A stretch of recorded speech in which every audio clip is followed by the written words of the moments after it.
Hello students, in previous tutorials you saw how to fill data in header. उसके बाद हमने sales annexure भरा, उसके बाद हमने परचेस एनेक्चर भरा, वैलिडेट किया, उसके बाद हमने फॉर्म 231 भरा, हर एक टैक्स का हमने ब्रेकअप डाला और अभी लास्ट में बच गया है फॉर्म 3E CST का।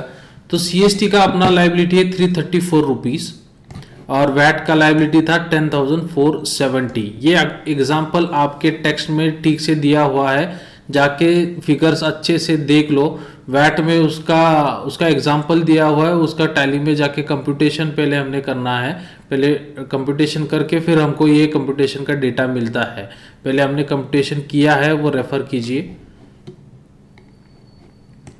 और एक ही सेल्स का, इंटरस्टेट सेल्स का इस एग्जांपल में ट्रांजैक्शन है, वो ये था और उसके ऊपर 334 CST हमने लगाया था और वो हमको अभी पे करना है।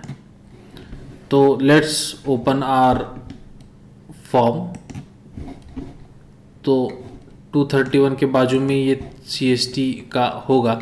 अभी ये पूरा का पूरा भरा हुआ है, डेटा ऑटोमेटिकली उसमें फिलअप हुआ है।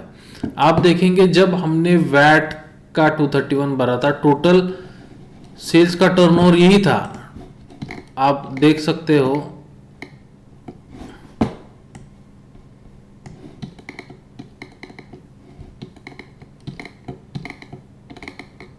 कि 192,732 वही है सेल्स का टर्नओवर। पर अभी वैट में CST का सेल्स टर्नओवर माइनस हुआ था। अभी टोटल टर्नओवर में से वैट का टर्नओवर माइनस होगा। दैट इज वैट का टर्नओवर था 1,61,698। उसमें से गुड्स ट्रांसफर माइनस होंगे, तो बैलेंस बचा है 17,034। उसमें से टैक्स 334 गया, तो एसेसेबल वैल्यू रहेगा 16,700। तो उसका भी हम ब्रेकअप देंगे। तो वो 2% से था, अगेन सी फॉर्म, तो उसका वैल्यू 16,700 है। तो 334 ऑटोमेटिकली कैलकुलेट करेगा। एग्जाम्पल के लिए ये एक ही एंट्री है। आप जैसे ज़्यादा ट्रांजैक्शन होगा तो आप भरते जाइए, नीचे आप दूसरा परसेंटेज 1% से होगा तो आप फिगर भरते जा सकते हो उसमें।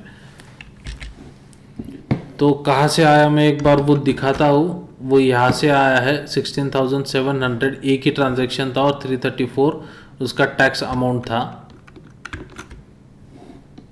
तो अभी हम नीचे जाएंगे।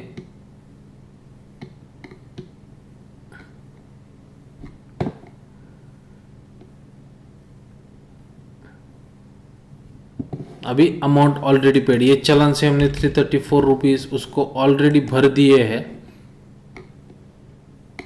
इंटरेस्ट पेएबल कुछ होगा, लेट फी पेएबल कुछ होगा तो यहाँ पे आएगा। एक्सेस एमवैट कुछ CST लाइबिलिटी के आगे से एडजस्ट हुआ है तो उसका फिगर यहाँ पे आएगा। एमवैट का इनपुट क्रेडिट होगा तो वो CST के लाइबिलिटी के आगे से एडजस्ट हो सकता है। तो चलन नंबर उसको हम देंगे जो हमने भरा है। अमाउंट 334 था, डेट ऑफ पेमेंट 05/05/2016। ये फॉर्मेट ठीक से हमने नहीं डाला है, तो 05 अगेन 05/16। बैंक नेम IDBI था और ब्रांच डेक्कन था। डेट का मैं आज ही डाल रहा हूँ, 19/02/2000।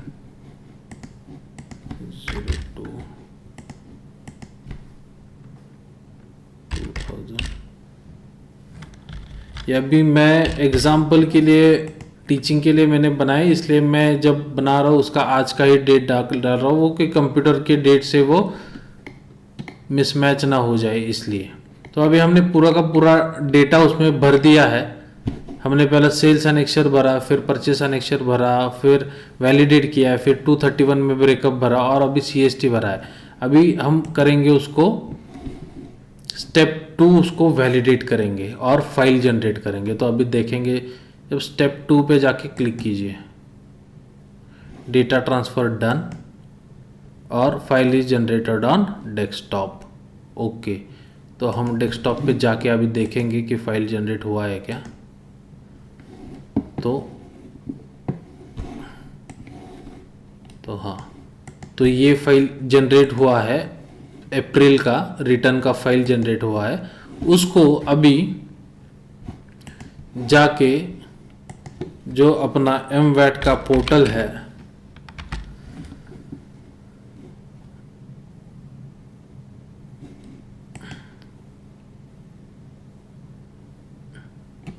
यहाँ पे MVAT का है, यहाँ पे लॉगिन करना है। लॉगिन अभी हम एक्चुअली लॉगिन नहीं कर सकते बिकॉज हम डेमो के लिए कर रहे हैं, बट जब आप रिटर्न फाइल कर रहे होते हो तब यहाँ पे लॉगिन करना है। लॉगिन आपका 3 नंबर ही होता है सपोज, और पासवर्ड डाल के डीलर सिलेक्ट करना है और लॉगिन करना है।